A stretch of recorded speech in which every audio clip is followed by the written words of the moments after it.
El 1 de febrero de 1959, la expedición encabezada por Igor Dyatlov instala su campamento en la ladera oriental del Kolatsyakl, una montaña inhóspita de los Urales septentrionales cuyo nombre en lengua mansí significa la montaña de la muerte. El grupo estaba conformado por 9 jóvenes esquiadores experimentados, todos ellos estudiantes o graduados del Instituto Politécnico de los Urales. Tenían previsto recorrer más de 300 kilómetros en condiciones extremas, y cada jornada quedaba registrada en diarios y fotografías que más tarde se convertirían en piezas cruciales del enigma. La tienda de campaña, descubierta días después por los equipos de búsqueda, aparecía medio sepultada bajo la nieve y rasgada desde dentro, como si los expedicionarios hubieran huido en pánico. En la pendiente, los rescatistas hallaron huellas que descendían hacia un bosque cercano, huellas descalzas o con calcetines, otras con un solo zapato, marcadas sobre la nieve helada. La lógica dictaba que nadie en sus cabales abandonaría la protección de la tienda en plena noche y a temperaturas de 30 grados bajo cero. El viento catabático, capaz de descender de las cumbres como una avalancha invisible,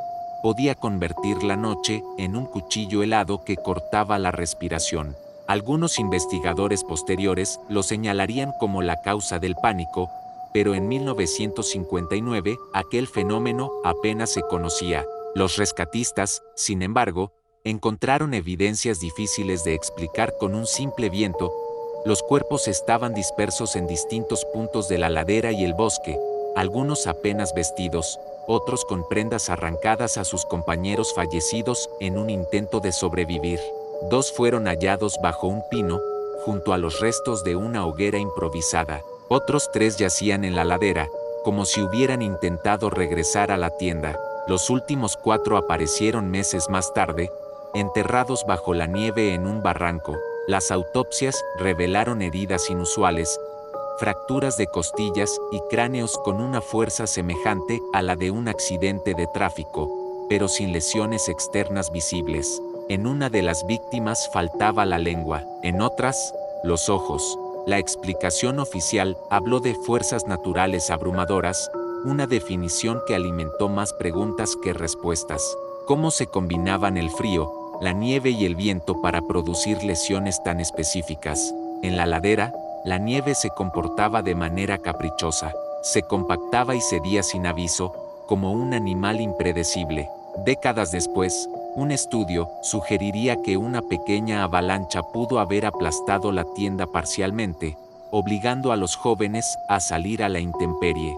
Pero la teoría, aunque plausible, no resolvía el conjunto de anomalías. Entre los restos, los equipos de rescate encontraron linternas aún con carga, una cámara fotográfica que contenía las últimas imágenes del grupo y una estufa portátil que nunca fue encendida aquella noche.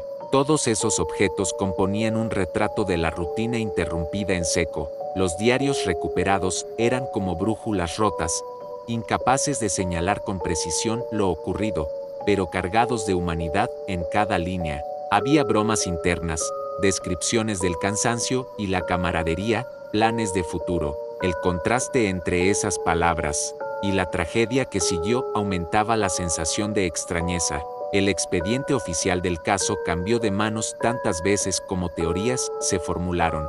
Algunos documentos fueron sellados y clasificados durante décadas, lo que alimentó la sospecha de un encubrimiento. Las autoridades cerraron la investigación con un informe ambiguo que hablaba de un factor desconocido como causa de la tragedia. Ese lenguaje burocrático, lejos de apaciguar la curiosidad, encendió especulaciones, pruebas militares secretas, radiación, experimentos con armas, encuentros con fenómenos atmosféricos o incluso con lo inexplicable. 60 años después, la montaña continúa guardando su enigma bajo capas de hielo y viento. Las fotografías conservan sonrisas de jóvenes que, hasta el último día, parecían disfrutar de la aventura. Cada objeto encontrado en el campamento, la estufa apagada, las linternas, los diarios, habla de un instante cotidiano detenido en el tiempo, y cada versión que intenta explicar lo ocurrido se suma a una lista interminable de hipótesis que,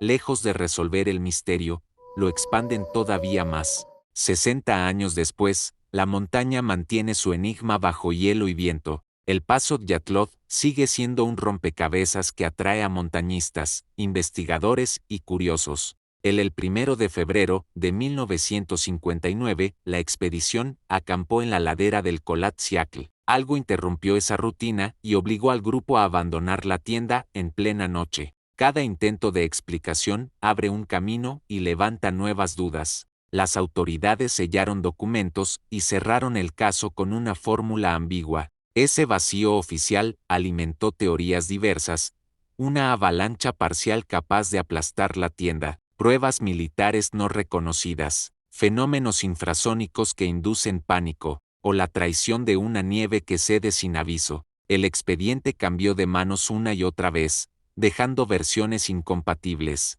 La evidencia inicial es el ancla del relato. La tienda apareció rasgada desde dentro, como si se hubiera abierto a cuchilladas para ganar segundos. La hilera de huellas descendía hacia el bosque, pasos descalzos, marcas de calcetines, botas mal calzadas. Al pie de un pino, los rescatistas hallaron restos de una fogata y a 2 miembros del grupo. Más arriba, en la ladera, 3 cuerpos parecían detenidos en el intento de regresar. Los últimos 4 aparecieron meses más tarde en un barranco, cubiertos por metros de nieve. El mapa final es el de decisiones urgentes bajo un frío extremo. Las autopsias añadieron perplejidad.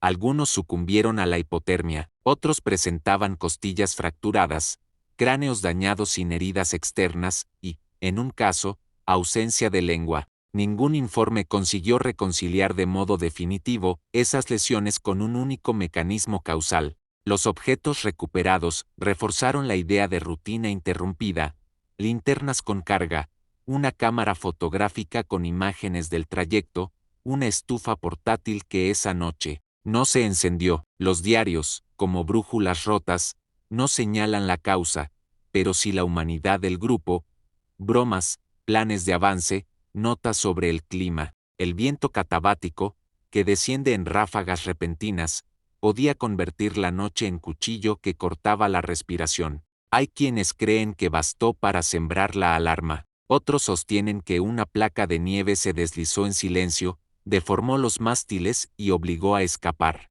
Para evitar el aplastamiento, también se propuso un origen acústico, sonidos de baja frecuencia que disparan el miedo. Ninguna de estas líneas, por sí sola, explica todos los detalles. Combinadas, componen un escenario posible, aunque no concluyente. En paralelo, se tejieron narrativas de secreto estatal. Alguien habló de luces en el cielo, otro, de ejercicios militares. La radioactividad detectada en algunas prendas avivó la sospecha. El sello de causa desconocida y años de clasificación hicieron el resto. El expediente creció, se dividió, volvió a abrirse. Con cada movimiento, la historia ganaba otra sombra. El terreno impone su lógica. La nieve de la ladera se compacta, acumula tensiones y cede sin aviso. Un paso en falso puede desencadenar un colapso, una ráfaga, torcer la estructura de un campamento. En ese marco,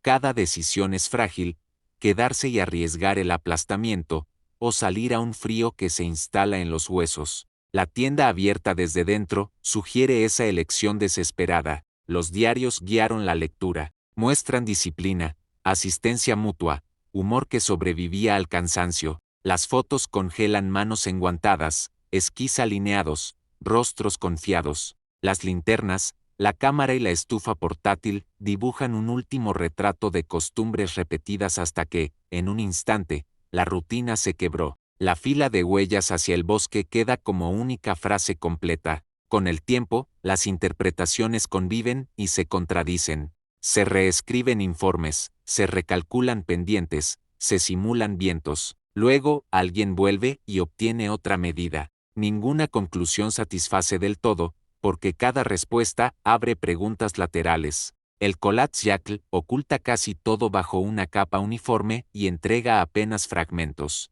La expedición, convertida en símbolo, atrae nuevas miradas cada invierno. Unos persiguen la física de la ladera, otros, la literatura del misterio. El relato avanza como los pasos que conducían al bosque, firmes al principio, intermitentes después, por último dispersos hasta perderse en el blanco. Tal vez la verdad permanezca enterrada donde hallaron a los últimos 4, no lejos del arroyo. Lo visible es la huella humana, la tienda abierta, las notas apresuradas, la cadena de decisiones bajo presión, el miedo ante fuerzas que no se controlan. Allí, donde la nieve se compacta y cede con indolencia, la historia continúa sin resolverse y convoca a quien la ligue a mirar de nuevo, a ordenar las piezas, a seguir el rastro. Si quieres descubrir más historias sorprendentes y vivir nuevas aventuras con nosotros, suscríbete al canal, activa la campanita y no te pierdas ningún video épico.